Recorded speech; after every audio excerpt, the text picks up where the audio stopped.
Dragon Ball time! Hello and welcome to another figure review. Today we're going to have a look at the SH Figuarts Dragon Ball Z Krillin, Earth's strongest man. Yeah, I don't know which is really supposed to be based on. I think this is like during the Cell Saga, or was that during Namek? I think this is Cell Saga. But anyway, we got another Krillin. It's been a long while and I'm really curious actually about this one, how much they improved since the last one, because the last Krillin figure has been out for a while. It's been a while back, but I was pretty happy with this one. Also, full disclaimer, this one is made in Vietnam, so quality sometimes differentiates between Vietnam or made in China, so let's have a look at it. I'd say this one is small, but effective. Like my Dragon Balls. This figure stands at about 11.5 centimeters to the top of the head, which means we are going up to 4.5, almost 6 inches tall. Size comparisons.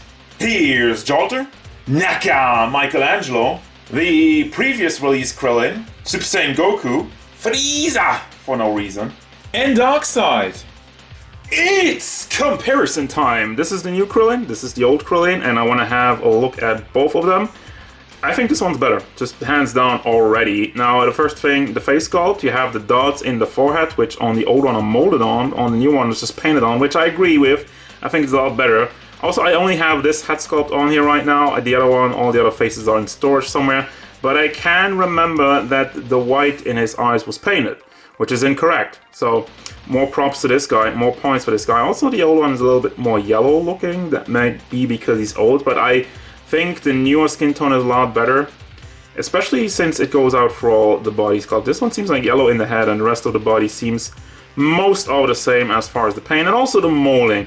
This is like the big part over here. You have like the updated joints in the legs, obviously, which I do like a lot. You have like a lot bigger panels to cover up the knees. The shoes look mostly the same, and then the chest area. This is like when they just kind of cut it up, and it doesn't really line up. It just looks like a different shirt that he wears over the shirt. Much better with the new one, but that's as much as I go with. Also has this weird line in the back. I don't even know what that was for.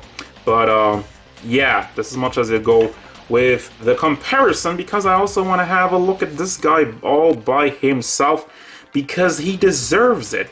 Look at this stern look on his face. It's printed on there to perfection. I think it's just printed on there.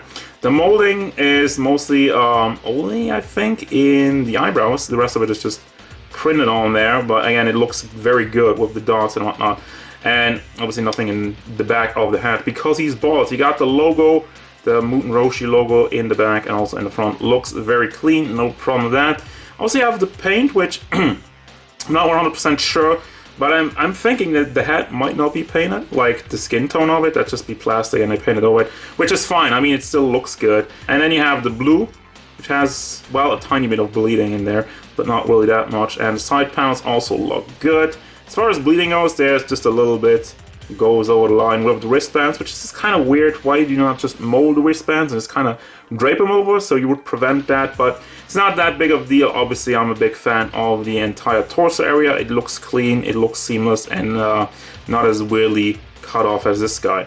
So again, the orange is nice and vibrant, and you got another logo in the back, and the pants don't have well, they have the wrinkles that they need to have, even though this one looks like a little weird. That's all I'm gonna say about that. Now, one thing with this figure is, like, I don't know how well you can tell it on the camera, but it seems to me like the legs have some shading on there, and it looks good, but the rest of the body just is weird. There's a little bit of a color difference between the legs and the rest of the torso. Well, also already starting at the joints over there, I feel like.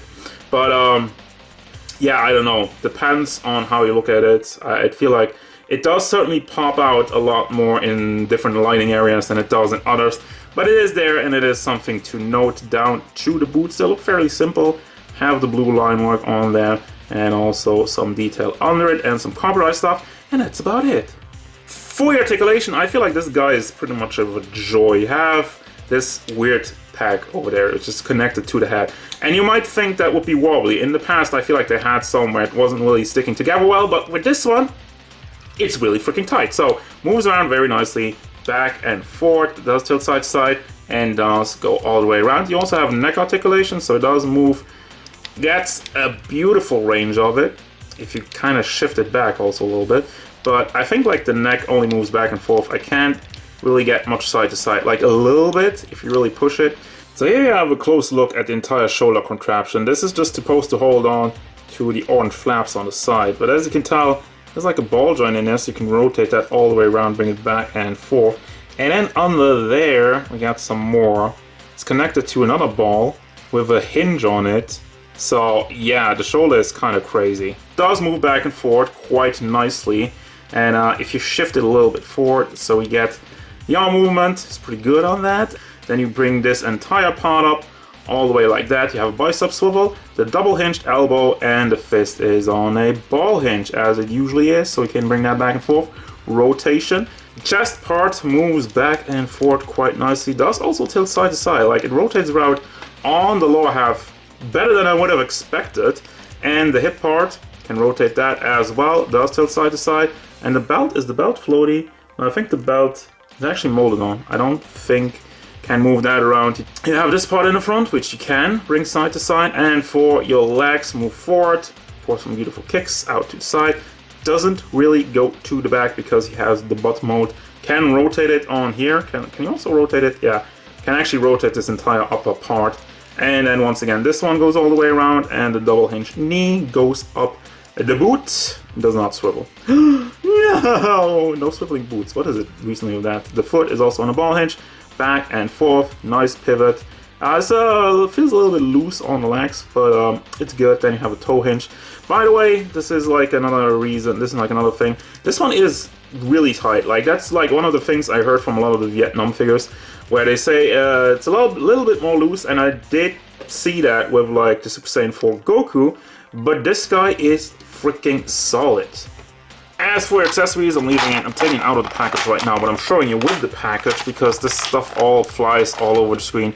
You got the surprised face. I also got to give a chef's kiss to the faces in general. I think they look amazing. Really expressionate. You got like the angry face. Looking to the side. Nicely done. Nicely painted. It does have all the detail that like the Dragon Ball characters are supposed to have. And that's one of the things that, you know, often goes over, well, I guess most of our heads, but you know, you have like the one line above the brow over there, which is just like, the attention to detail of that is just, taken straight out of the manga or the anime, and that's, I love it. You have Senzu Bean, obviously, for the memes, and it's also very nicely painted, looks good.